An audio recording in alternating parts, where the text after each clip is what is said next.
Hey, Hannah1 here. Welcome to day 9 of the 12 Days of Scratchmas challenge, where every day I show you how to make a Christmassy themed minigame in Scratch.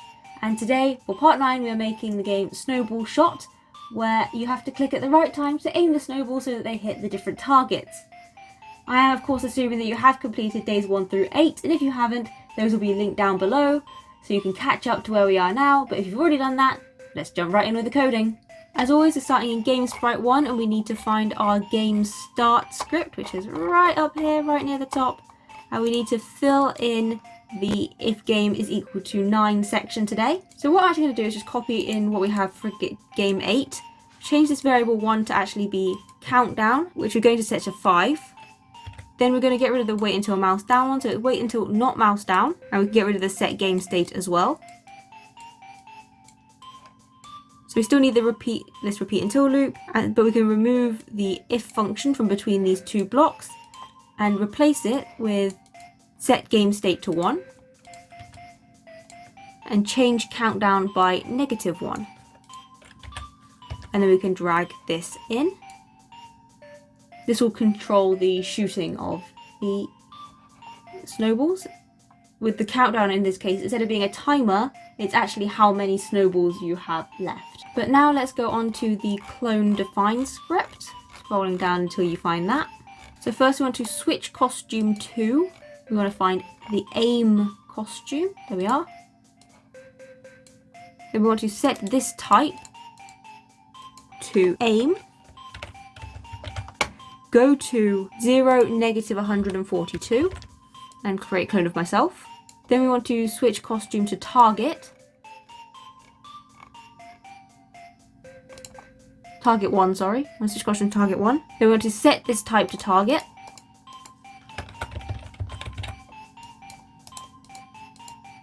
And set this val to 1.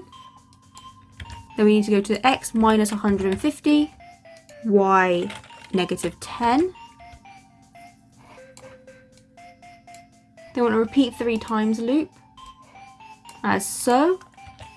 Drag this in, sorry, it should be in there. I want to create clone of myself and change x by 150.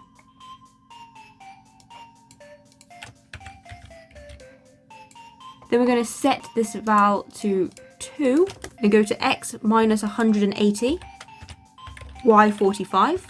And then we're going to create clone of myself and also create clone of game sprite 2. Just drag that in. Have a quick look. You can see that we have all the sprites. We have the aim for where the snowball will be.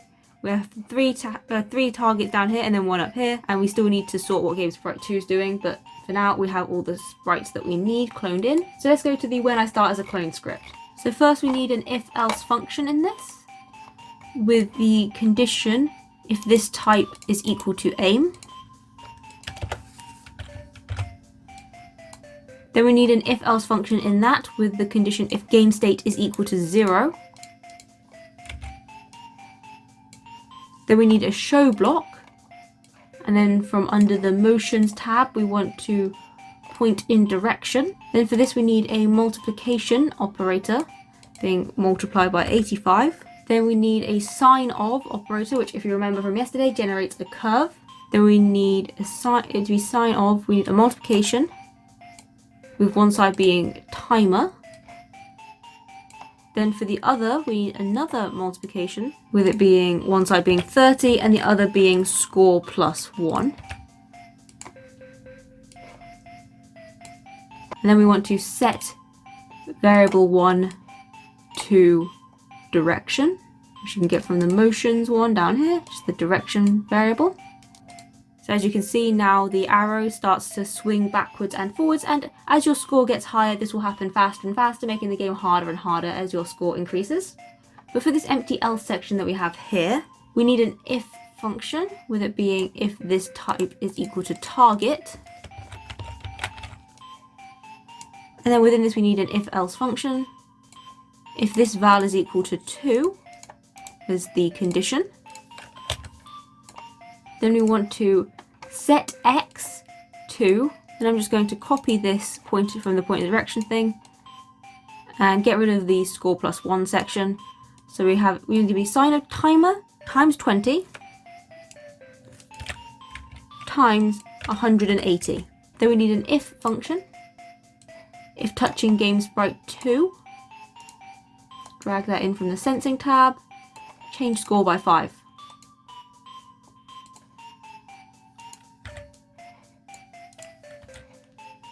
Else, and we can just copy the touching game sprite 2.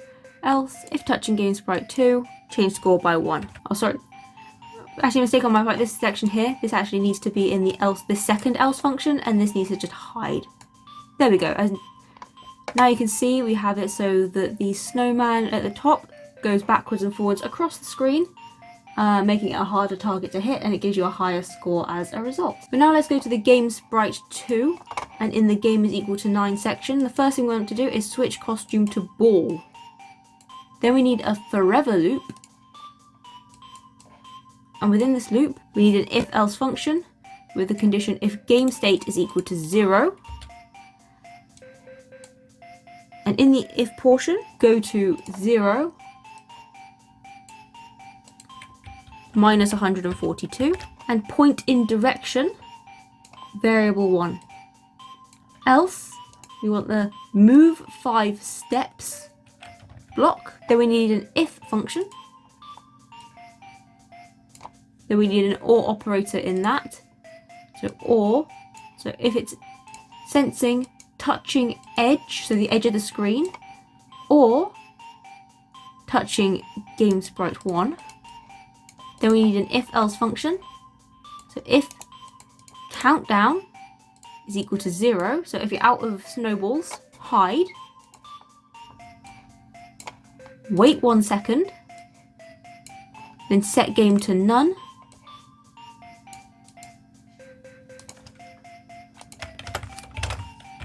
and broadcast main menu.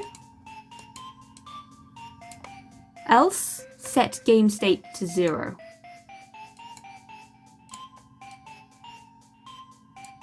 Let's give this a quick test. As you can see, you can shoot the ball and the score goes up when you hit the target, and the countdown value goes down. And if you miss, it just goes to the edge of the screen. You don't get any extra score for that.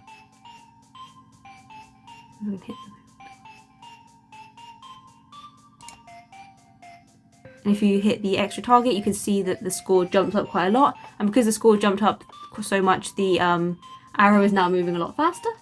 And if I hit my final shot, then it waits 1 second. And this should be broadcast main menu. Not game starts, but broadcast main menu. There we go. That is all working as it should be now.